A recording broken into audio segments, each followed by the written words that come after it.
Bonjour Romain Iltis. Bonjour. Pouvez-vous vous présenter pour les personnes qui ne vous connaissent pas? Donc Romain Iltis, chef sommelier à la Villa René Lalique. Voilà, j'ai 35 ans. Je suis donc sommelier depuis maintenant pratiquement 15 ans. Et j'ai notamment fait plusieurs concours, plusieurs prix. Je suis un Alsacien d'origine qui vient de la vallée de Münster et qui a à cœur de défendre le vin d'Alsace. Et vous pouvez nous dire où on est là? Ah là, on est dans la cave de la Villa René Lalique, donc c'est un restaurant qui a ouvert en septembre 2015. Voilà, on est un peu dans mon bébé, dans ma Formule 1 comme je dis, puisque finalement on est dans cette cave qui a été un petit peu à laquelle j'ai participé de la conception jusqu'au remplissage des casiers comme on dit, et donc qui est un endroit qui est vraiment unique parce que de par le décor et aussi où j'ai essayé de faire refléter ma personnalité, ma vision du vin dans la sélection que vous retrouverez dans cette cave. Alors maintenant nous allons peut-être un peu mieux vous connaître. Vous pouvez ouvrir la table et sortir les objets.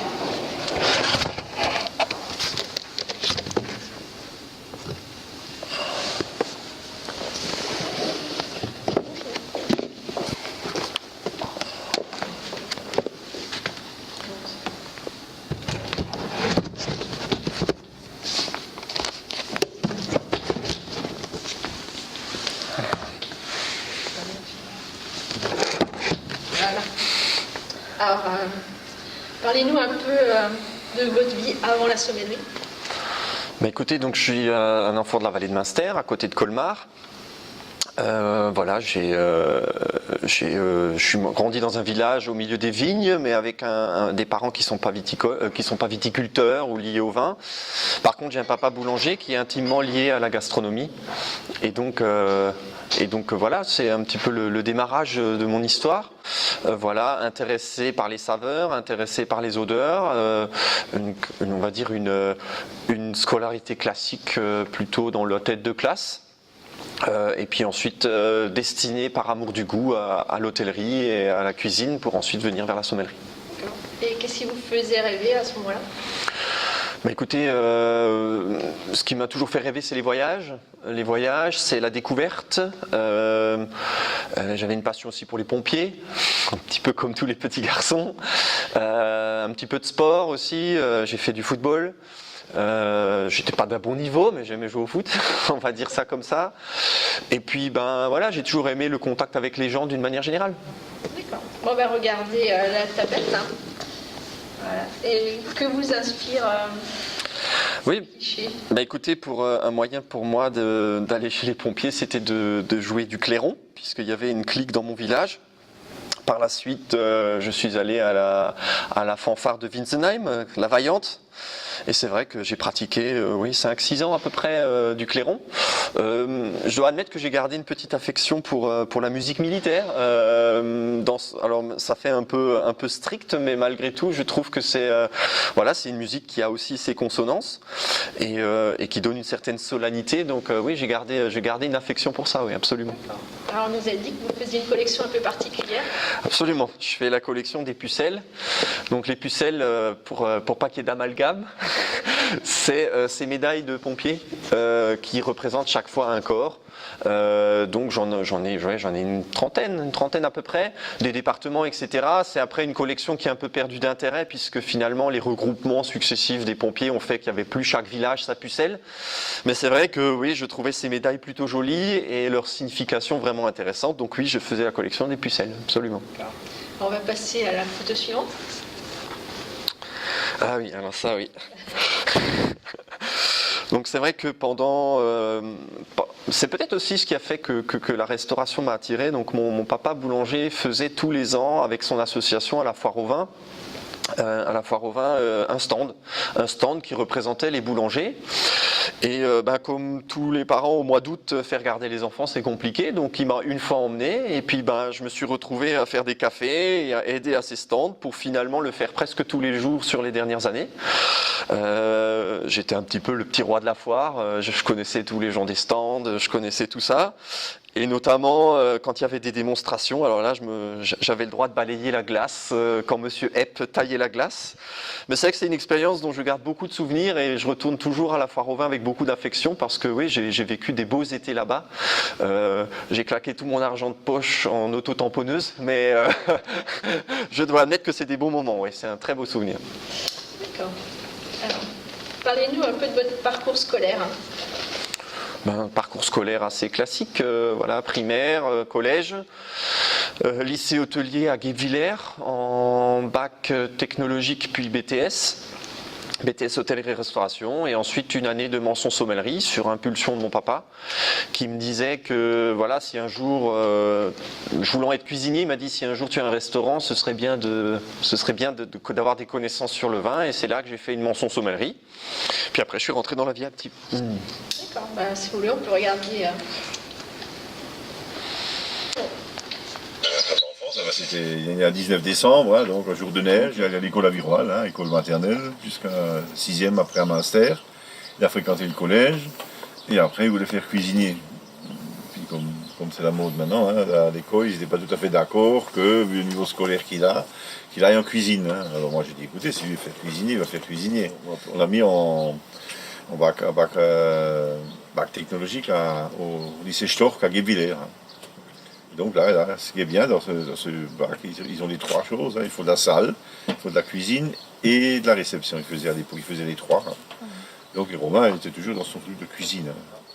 Et donc, alors il a fait son stage, il a fait son bac, après il a fait un BTS, et après il a opté pour la cuisine. Hein. Donc il travaillait au lycée Stoff, hein. Donc il faisait là, et puis le week-end, quand il rentrait, moi j'ai dit oui c'est bien beau, mais il faut quand même un peu de la réalité. Et donc j'avais demandé à M. Mahler à l'époque, il y avait l'hôtel Panorama à Rodberg, si les week-ends il pouvait venir là-haut pendant les vacances scolaires. Hein. Et après quand il avait fini, donc il est parti d'abord à Paris, au 59 points carrés chez Ducasse, hein, où il a travaillé là-bas pendant 8 mois. Et ensuite, quand il est revenu, il ne savait pas trop. J'ai dit, écoute, fais donc la sommellerie. Et alors, il ne voulait pas trop. Je dit, écoute, maintenant, un bon cuisinier, tu dois quand même savoir. Parce que pour moi, un bon repas, il faut un bon vin, mais aussi un bon pain. Hein. Donc, je prêche pour ma paroisse. Hein. Donc, il fallait les deux. Hein. Et donc, il a fait une année de sommellerie à Strasbourg, hein, au lycée hôtelier. Et après, il a commencé à brancher là-dessus. Entre-temps, il a trouvé du travail à la Werkfallée à Münster. Hein. Et M. Gauthier, hein, qui est quand même aussi dans la sommellerie, donc il l'a un peu secondé, il l'a un peu conseillé. Et après, donc c'est là qu'il a commencé à avoir le déclic. Hein. Il a bien résumé votre parcours. Oui, il a un peu mélangé les étapes, mais c'est ça, oui, en grosso modo c'est ça. C'est vrai que j'ai travaillé aussi un peu dans les Alpes en saison, mais c'est vrai que le premier emploi, on va dire pérenne, où je me suis installé, c'était à Münster. C'était assez paradoxal parce que moi j'avais choisi ce métier pour voyager et je tombe à 5 km de chez moi.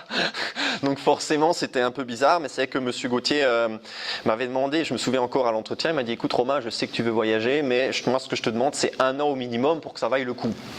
Et c'est là où il m'a inscrit notamment au meilleur sommet de France à Strasbourg. J'avais déjà fait un petit peu avant le meilleur jeune. Et c'est là que je suis parti dans les concours et que finalement, à Münster, j'ai commencé à m'épanouir et à prendre une place de sommelier proprement dite, chef sommelier, et à devenir une des images de la Verte Vallée, je pense, par la suite. D'accord. Alors, si vous voulez, on peut regarder la photo suivante. Hein. Ah, oui. Ouais, ça c'était la Dream Team, ça.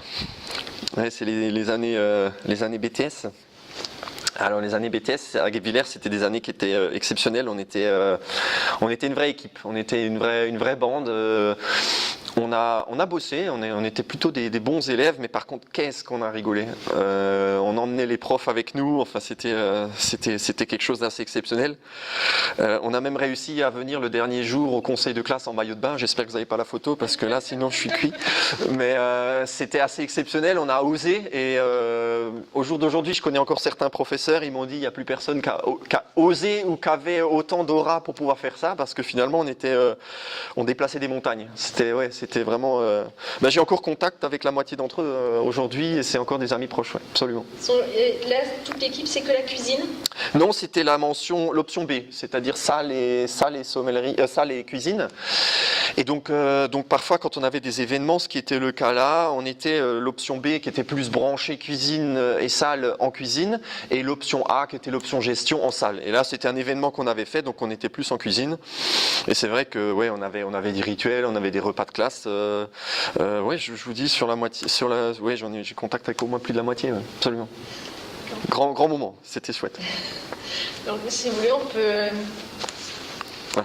Merci le... Alors là, c'est au-dessus là. Je dirais qu'on était un peu des challengers à une certaine époque, mais c'était une rivalité qui était saine et amicale, et voilà, c'est vrai qu'on aimait bien se tirer, comme on dit, se tirer la bourre, mais c'était bon enfant, et voilà, on avait une particularité, c'est que au lycée hôtelier, on était les seuls supporters du Racing Club de Strasbourg, donc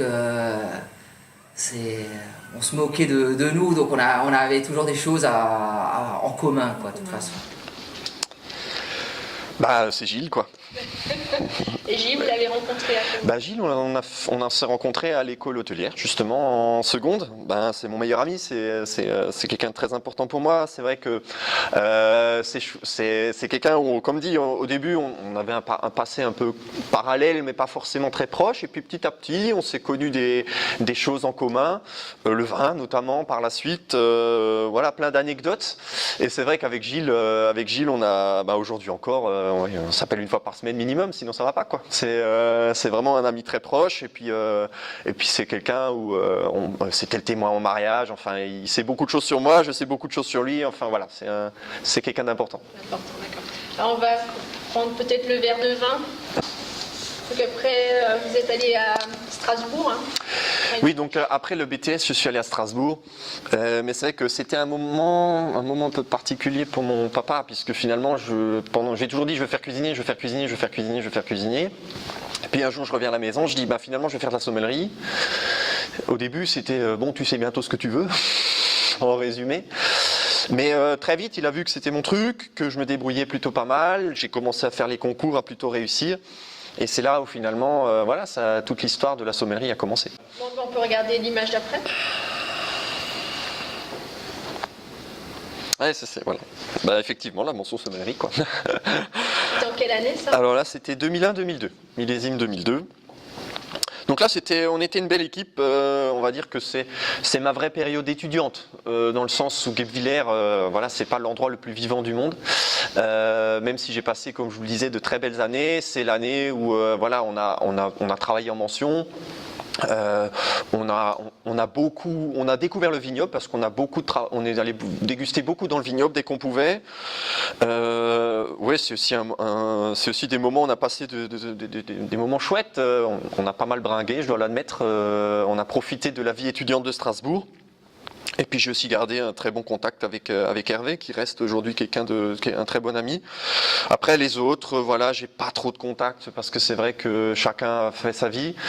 Et puis je pense qu'on n'a pas vécu des choses aussi fortes qu'à Guebwiller, même si c'était une année qui était chouette. Et puis c'est là où finalement j'ai fait mon premier concours, le trophée Chapoutier, qui a quand même toute son importance, puisque je pense que si je suis sommelier aujourd'hui, c'est à cause de celui-ci. Ouais. D'accord. La vidéo d'après...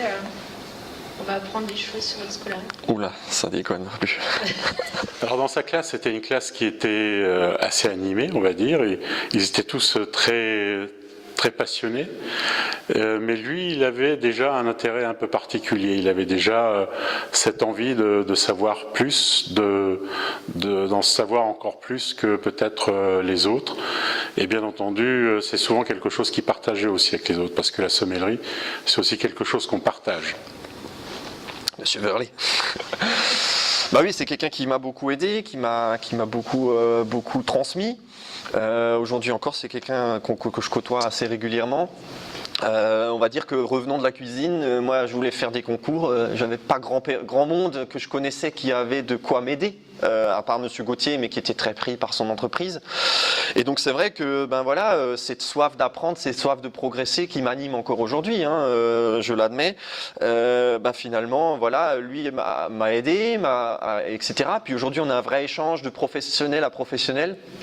Et pour moi, c'était une des victoires de dire que finalement, quelqu'un qui était ton professeur, aujourd'hui, c'est un échange de points de vue, d'idées. Et ouais, c'est quelque chose de chouette. Après, je sais pas que je lui faisais, que déjà à cette époque-là, j'avais cette approche. Mais c'est vrai que je pars toujours du principe que de savoir pour soi est inutile, puisque finalement, savoir, c'est pour pouvoir ensuite mieux expliquer aux autres. Et c'est ce que j'essaie de transmettre à mes collaborateurs, à mes clients, à mes amis au quotidien, oui, bien sûr.